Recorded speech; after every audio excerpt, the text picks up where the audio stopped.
Alright guys, so today we're doing series and parallel AC circuits. By now we should all know what alternating current is and also the impedances of a resistor, capacitor and inductor. So adding impedances in series is just the same as it is for DC, and so is parallel.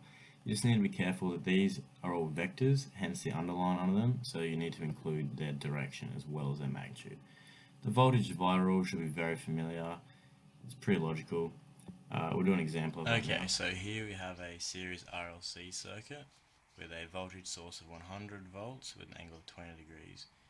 So to use the voltage divider rule, we know these two, we just need to figure out Z total, which is simply just adding all of the impedances. Putting that in the calculator, you get 11.18 with an angle of 26.5 degrees. From here, it's simply just subbing in to our voltage divider equation. So, timesing these numbers together, dividing by that, you get 178.9 for the magnitude. For the angle, you get 83.43 degrees, and that's just by adding these two, subtracting that. Don't forget units, and that's your answer. The current divider rule is kind of the inverse of the voltage divider rule. Now if we look at this equation here, it makes sense because as you increase the impedance or the resistance of component X, the current across it will decrease. This is because current will always travel the path of least resistance. Now if there's only two branches, there's a special case here, and it can be proved that these are actually the same, these two equations.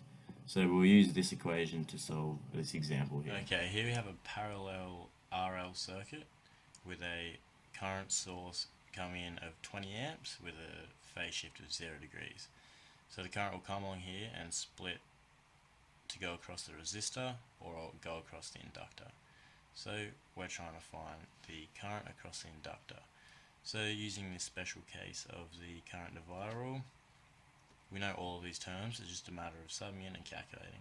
So ZR is just 3 ohms, IT is just 20 amps, over the sum of these, so 3 plus 4. And don't forget the J, because it's an inductor.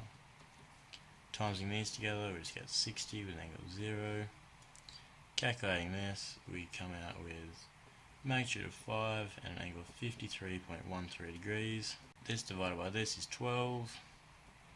This minus this is 53.13 degrees. So that's your answer.